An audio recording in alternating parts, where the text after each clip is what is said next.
有很多同修问，如何才能知道自己的修行是否有大改变？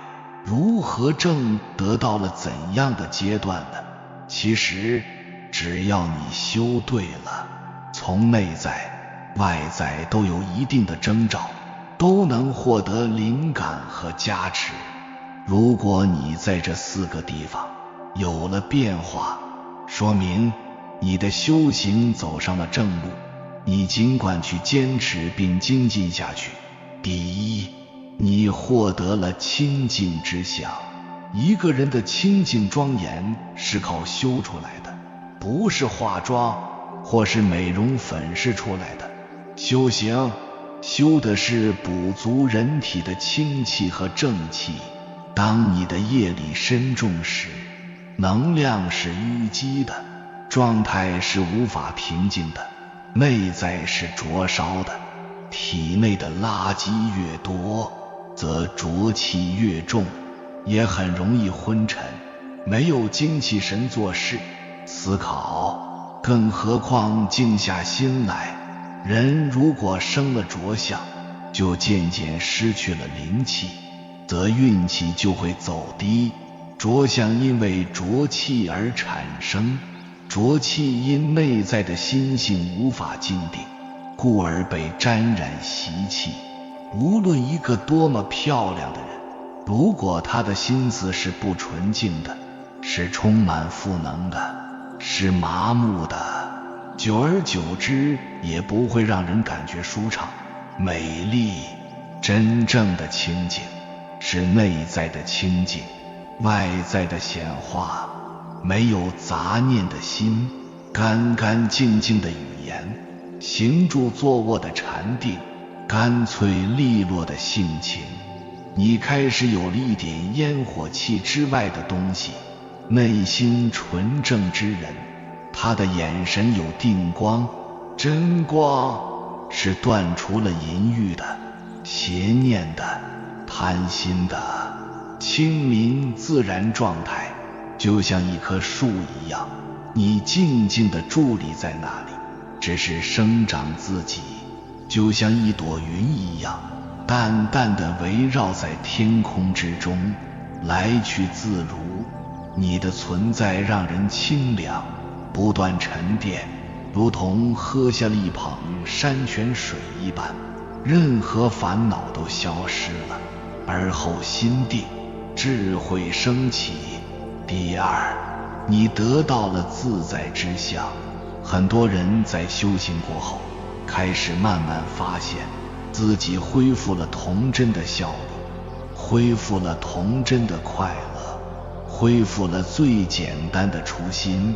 任何复杂的事在他看来都能化繁为简，都能破除执着。他恢复了同盟的状态，心地光明地看待一切，从曾经的世俗当中跳出，以真诚赤子之心面对人生，柔韧、开放、放松、顺流，不悲不喜不辞，谁都伤害不了他，因为他是百变的。每个人都可以是任何一种样子，每件事你都允许如实发生。当你越打开自己，你就越能体会到你是一个圆满的人。所有曾经的束缚不过是自己心上的妄想造作，你只需要放下，以自信变换成不同的相。你是自由的，也允许别人是自由的。你能够接纳一切，并将这一切都看成自己的影子。对万物而言，一切东西都有它存在的意义和智慧，你只需要用心去观察它，去悟到它，就能让它为自己所用。你越来越灵活了，通透了，允许了，自在了，像小孩子一样，灵性充足，灵明不绝。你开始真正的享受当下，体会这个世界的一切发生。第三，你越来越有牢固之想，随着修行，你的道心会越来越坚定，犹如磐石，不会动摇。你对自己的信心和选择越来越坚定，这种坚定只有你自己知道，是你自己在心中的持戒，这关乎于你一生的信仰和追求。你不再被喜怒哀乐支配，也能够迅速地识别各类环境、各类人所出现在你生命当中的意义。你会以最快的、最好的方式处理好任何关系，同时不被沾染。你能帮助到他们，无论是善缘还是逆缘，你都能保持觉知和自悟。正信和实修，双管齐下的人，在内在会有一种力量，如同钻石一般，稳稳地固守着自己。身体的坚固之象来源于基精，精神的坚固之象来源于禅定。禅定越深的人，越有智慧，无论外在发生什么，你都不会动摇。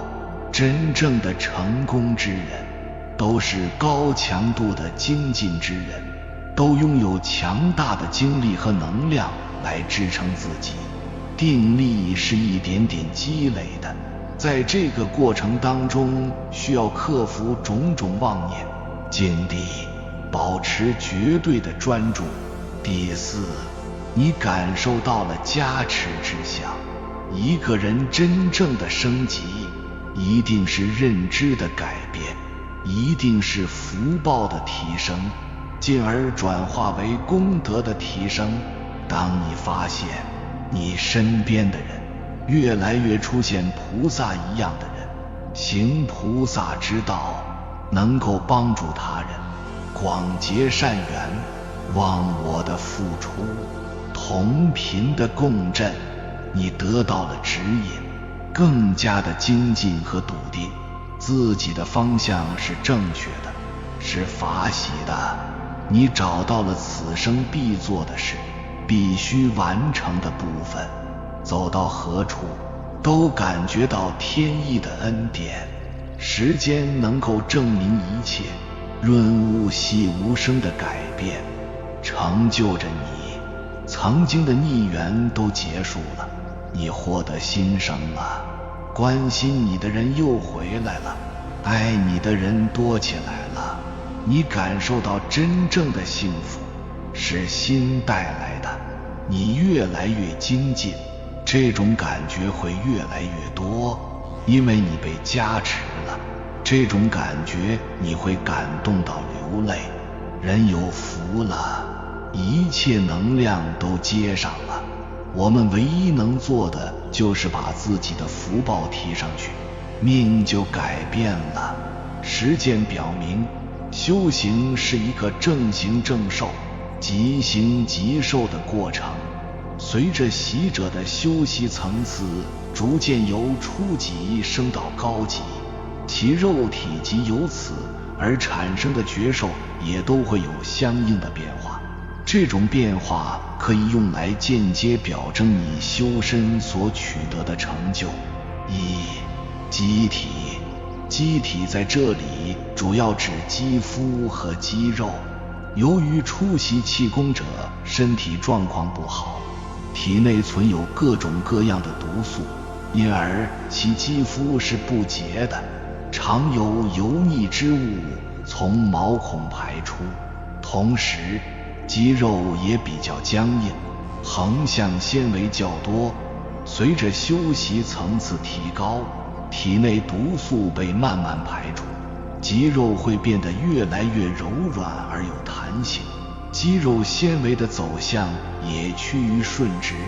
当你修出纯阳之体后，再与当初相比，就会发现机体已大大的不同了。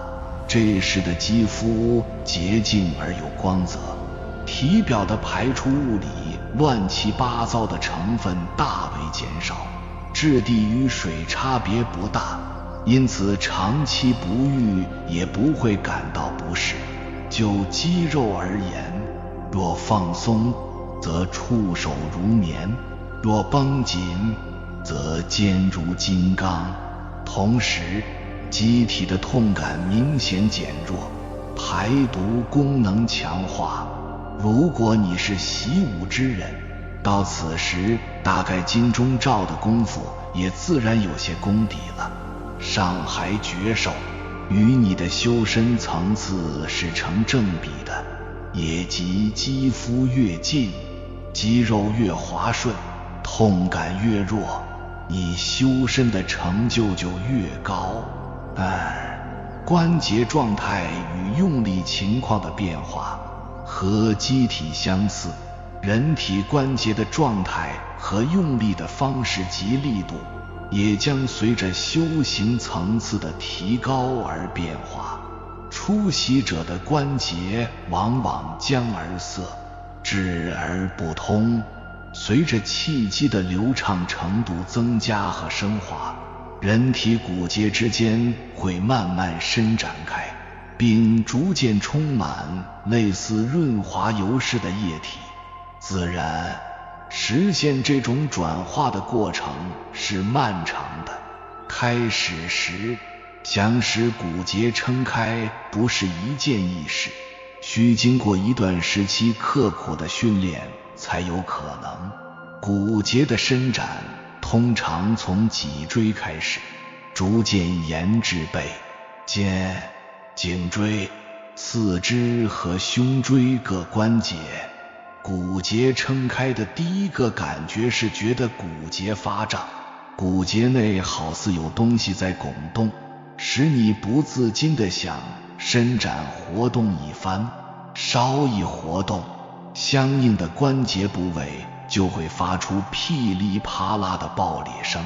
这种状况会持续一定的时间，当这种响声逐渐消失的时候，你的骨节就差不多全撑开了。此时你会感到伸展开的骨节之间异常轻盈充实，举手投足之间稍一用意便可力透指足。当然，这种骨节的响与不响也不是绝对的。骨节撑开后，由于种种原因，有时其间也会渗入一些其他的物质，骨节自身的间隙也会变小。这时要是有意活动一下，仍然会发出骨节的爆裂声。除了上述关节状态的变化外，在用力的方式上，修身有成的人与常人也不相同。一般人用力主要靠的是肌肉收缩，而修身有成之人用的是活力。力与意是同步的，所谓意到力到是确有其事的。力的产生是瞬间的事，而且好像是从骨子里生出来似的，贯穿每个指尖或足尖。同时，由于肉体绵软，所以当你用手拿捏时，其作用点面积减小，仿佛是骨头宣接触体，不但显得有劲，而且还是硬邦邦的。这时你若想练习点穴和推拿，相信将是一件很容易的事。3. 身轻或身空之感。这种感觉和人体气机的气质及畅通程度有关。真气运行的通道越宽敞，气质越柔，身轻的感觉就越明显。当肉体完全练通至与宇宙相融的境界，身空的感觉就自然出现了。这种感觉是很奇妙的，整个身子仿佛化了一的，似有似无，可大可小。当然，这只是一种感觉，你的肉体实际上还是在那里待着履行自己的职责。身轻或身空之感的产生，也可以理解成是大脑对人体触觉信号的起始感受值提高，以致在一般条件下，人体对外界的感知都被大脑给排斥了。事实上也只有如此，大脑才有可能进入定的境界。自然，感受值的确定应该是随意的，当你需要时，你应该也有能力把它调得很低，即只要愿意，你也能够感受很多常人所无法感知的东西。4. 音色及音调的变化。这种变化是由于修身使肉体变软变柔所致，由于肌肉纤维的柔顺化，使得与发音有关的各个器官变得更加富有弹性，因此发出的声音其音色及音调都会变得更加柔和，更加滋润和更具磁性，其语言也更富有感化的神力。5. 大脑。常人的思维一般只在大脑皮层上进行，整个大脑内部几乎是一块木头，随着修行层次的提高，可以使这块木头慢慢化开，并逐渐变得轻灵起来。那时你会感到脑力异常充沛，大脑始终处于放松而清醒的状态。6. 骨质的变化。普通成年人的骨质显得比较沉，骨中的胶质成分较少。修身至骨周天通了以后，这种状况会逐渐发生变化，骨中的胶质成分开始增加，骨头变得越来越有韧性，而且重量也有所减少。谈到修行，很多人以为修行就是吃斋念佛、参禅打坐、诵经拜佛、做慈善工作，甚至是修一些神通、特异功能等等。其实所谓的修行就是修正、修养自己的行为。简单来说，修行就是修正自己的身体、语言、行为、心念的偏差之处。无论通过任何方法，只要能达到这个最终目的，都是修行。其实对于普通人而言，活着就是一种修行，把不好的法强制转换为好的想法。若是再进一步，那就是放下，放下一切，连放下的念头都放下，自可斩断烦恼丝。修行非出家，夫人开得花，皮囊暂借用，灵魂披袈裟。一句话概括了修行的本质。说到修行，很多人就感觉很玄，那是因为还不了解修行的真正意义。首先，修行不是为了获得神通，也不是为了成仙成佛，更不是简单的打坐冥想、拜佛念经。如果你仅仅停留在这些层面，那就成了我们口中所说的这香。有人又说我修行是为了离苦得乐，是为了放下执念。其实这些都属于修行的附属品。其次，修行不能只修虚无，而忽略了生活中的事上练。真正的修行需要的是一种接通天理的和合秩序。佛法固然普度众生，但也要懂得道的无为胜有为，更要明白落地致用的重要性，也就是事上练。没拿起就谈不上放下，事上练也就是你在检验修行的结果。修行到一定境界，入世和出世可以随意切换，需要解决问题时，就从高维入世降为解决问题，日常的时候就淡然处世，活出安贫乐道、采菊东篱下的境界。生活中的人们总是执着于一些东西，或者是钱，又或者是情。当这些执着无法满足时，就会产生极大的痛苦。世上千千万万人中，只有少数人知道自己为什么而活，多数人把幻境当成真实。修行就是要在这幻境的世界中找到自己，并活出本自具足的自己，不再执着于外界强加给自己的概念与意义，超脱于世俗之外，以天道的角度来看待世间万物，不偏不倚地认识一切，对待一切，感受一切，这也叫无上正知正觉。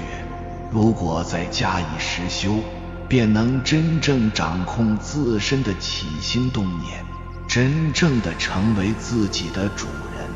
所以所谓修行，就是抛弃大脑固有认知、破相的过程。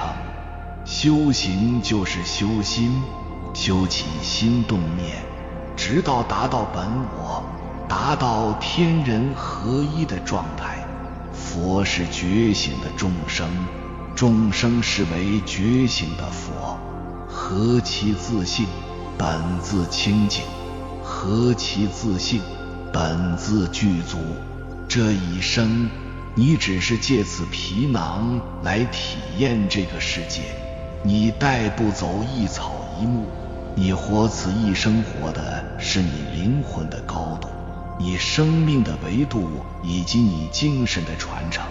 很多人可能不知道，我们的每个人的修行是有层次的，每一个层次是递进的关系。想要成道，需要一步步做，不能跳跃，也不能着急。修行一共有5个层次：人道、天道、解脱道、菩萨道、佛道。修行的次第分成：资粮道、加行道、见道、修道、正道。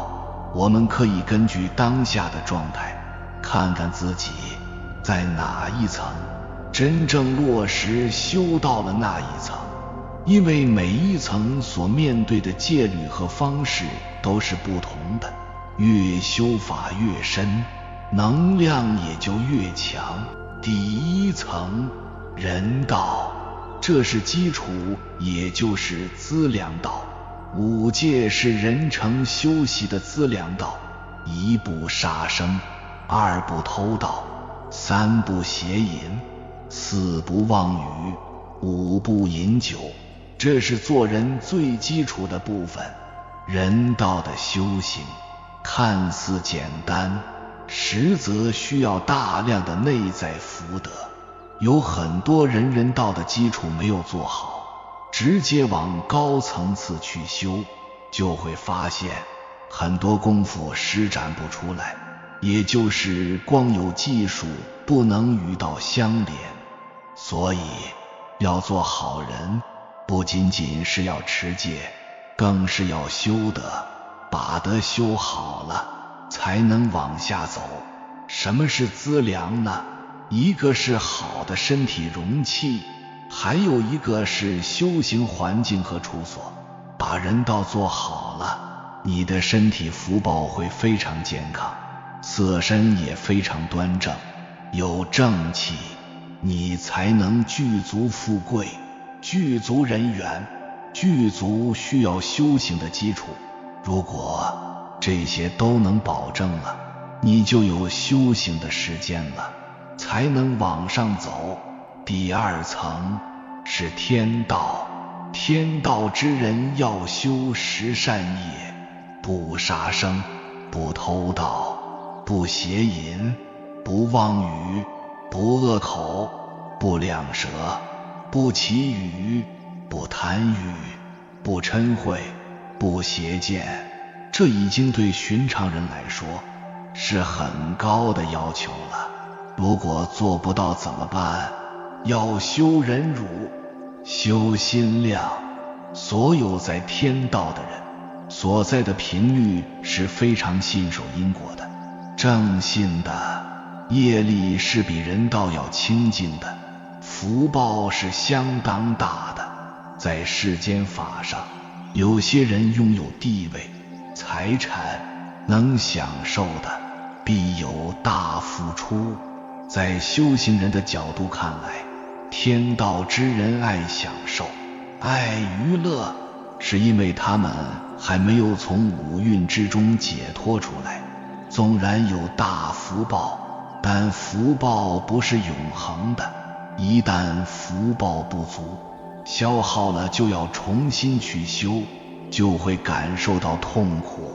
所以当一个人在一段时间内拥有福报时，要留下来，懂得节约、惜福，以及要学会布施、分享，通过修行让有漏福报转化为无漏的。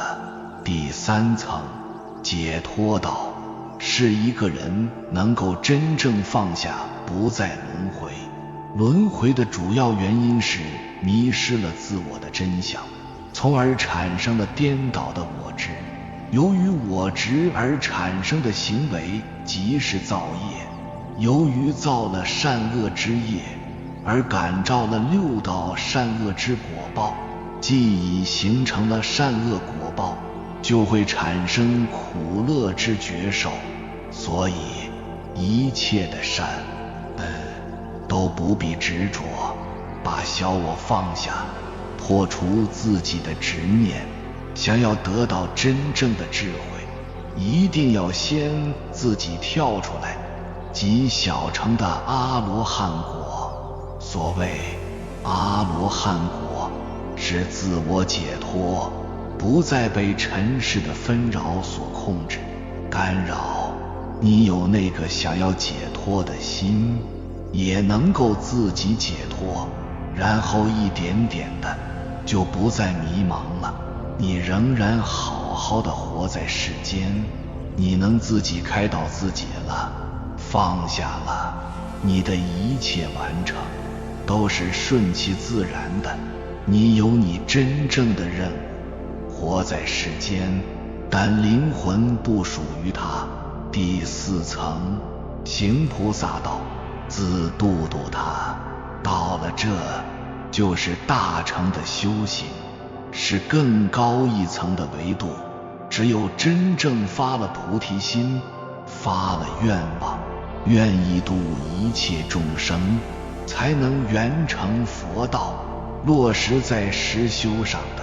我们要做的是在这之上悟到菩萨道的本质，是你在前几层用你的人道资粮，用你的天道资粮，用你的解脱道资粮，帮助众生得到解脱，帮助众生得到智慧。是你一层一层的去做到，给出了智慧，活出了榜样，帮助众生在一个层次又一个层次不断修行，以身试法而行菩萨道，就是与众生结缘最好的方式。菩萨内心深处舍妄归真，在理上就度一切生死苦厄了。菩萨不灭五蕴而离苦，不离世间而得度一切苦厄，因为所皈依的自性如来藏根本没有苦，一切为空。第五层，佛道，一个人最终的圆满。修行菩萨道就是为了成就佛道，菩萨道是修行过程，佛道是修行的最终目标。佛自觉圆满，觉它圆满，所以叫觉行圆满。这不同于菩萨，菩萨是觉行还没有圆满，自觉就是自己已经觉悟，觉他能够让他人觉悟。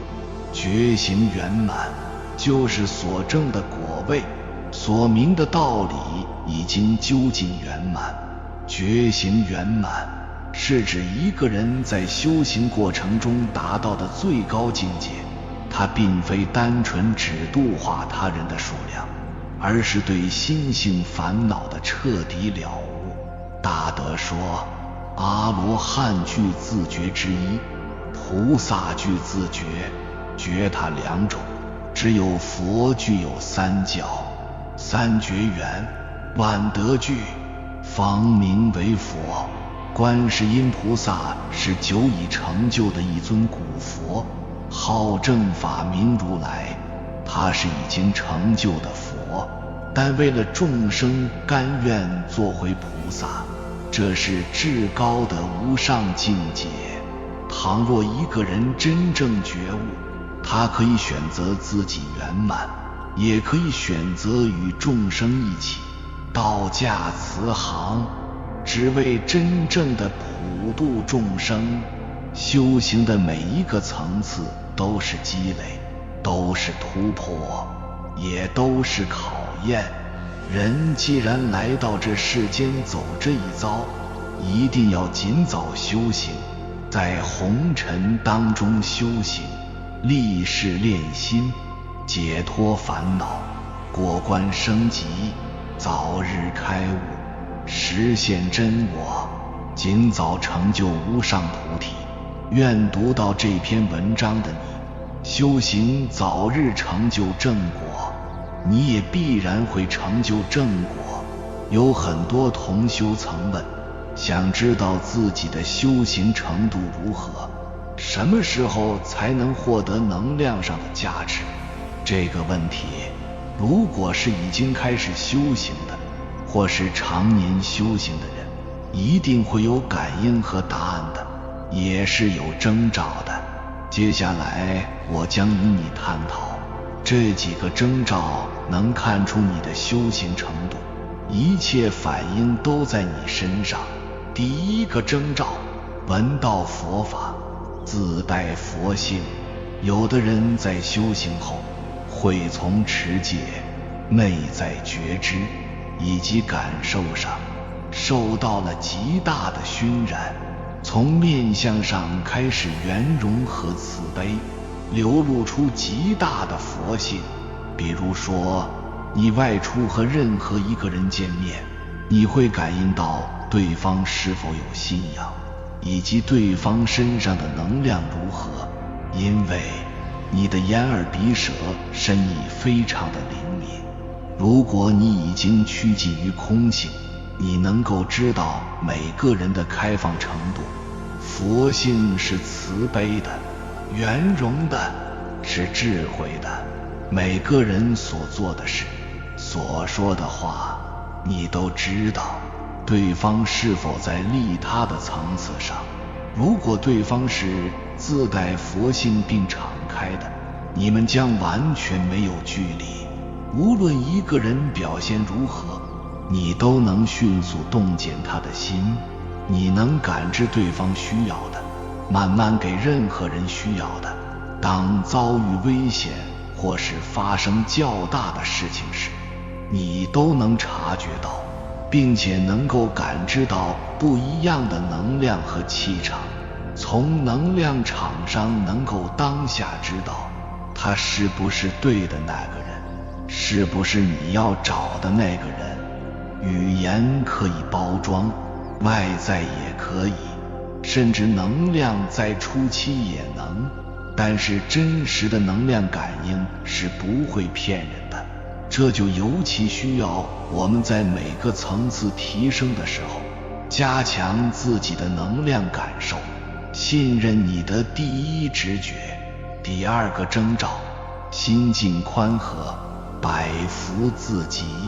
任何事经由你以后都会缓下来，经由你的智慧去过滤一遍，这就是你的修行开始越来越得法，越来越稳重，越来越受到尊重。成就越来越多的原因。古语有云：心躁心粗者，一事无成；心平气和者，百福自集。人的气血躁动还是平缓，是性格和心性的使然。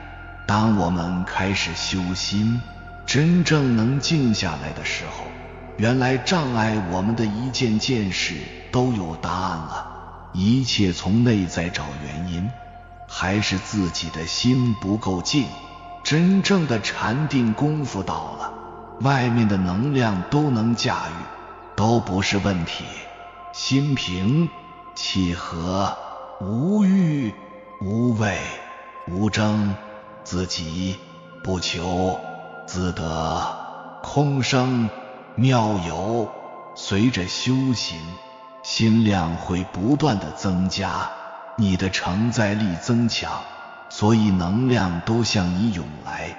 你只是专注于自己，以静制动，你能够跳出室外。当他人造作，能量流失，违背大道，陷入纷争，你保持清醒，最终一切被你收入囊中，这是你应得的福报。同样是一颗心，有的能装下高山和海洋，有的则能大如虚空，包容一切，有的却只能装下一己之悲欢。有大心量者，方能有大格局；有大格局者，方能成大气候。当你发现你没有内耗了，你更有见解了，有定力了，不生气了，这都是走上正轨的征兆。第三个征兆，精气神足，元气充盈。一个人是浊还是清，决定了自身的运气。贵人有贵相，身贵的人都是思维灵敏，神清气爽。一个有浊相的人，神色无光，悟性不足，运气自然平平；而一个清相的人，精神饱满，反应敏捷，运气自然会慢慢提升。一个人的修行开始得到加持以后，他的身体会有一个快速改变。一般来说，业越轻的人，能量越高，智慧越高，修为越高的人，因为他清净，没有染着。有的人有酒气，有的人有烟气，有的人有郁气，有的人是病气，还有的有浊气。有福之人都是清气，干净舒畅，透着灵气。养心养神，身心合一，静心聚神，心无旁骛。养心养神是一个持续的修炼过程，不能急于求成，也不能太功利，功到自然成。随着修行，你的色身会开始排出毒素，因为业力导致的贪嗔痴之毒都会开始化解。修炼到了一定的境界，你真正的戒除愤怒和怨恨，收住你的元气，调养好你的精气神，从而健康长寿。当你发现自己越来越轻盈灵敏，恭喜你，你的能量越来越充足。这样的人走到哪里都自带吸引力，都是中心。第四个征兆，心想事成，时常欢喜。当你的修行得到深深加持，一切违缘都会结束，因为你不在违缘的频率里，你的护法在暗中护持你，为你阻挡一切灾难。你总是在喜悦之中，总在快乐之中，无论得到什么都无比珍惜。慢慢，你越来越心想事成，因为你在富足之中，你在感恩正念的状态之中，越是享受喜悦的人，菩萨越会帮助你。这是一个巨大的秘密。正法就是正能量的一个全方位、高维度的体现，身心灵上都会有一个巨大的飞升，从而形成认知上的更迭。正法一定经过逆境、挑战、挫折。正法的力量和功德是让修行之人脱离轮回，回到本自清净的自己。正法会自动地指引你，帮助你，提升你，自然而然地做该做的事，去就成就了新的自己。随着修行，你的阳性能量会越来越强，吸引力越来越强。我们的一切都是圆满的，只要坚持下去，一切都会走上正轨，越来越好。所有的善言、善念、善行的能量都会在岁月的流转中以另一种形式回馈给你。有缘人，感谢你看到最后。如果今天的影片对你有所帮助，请按个赞给我响应，回复一句福慧双修。愿我们都能在修行的道路上不断进步，不断成长，最终达到内心的和谐。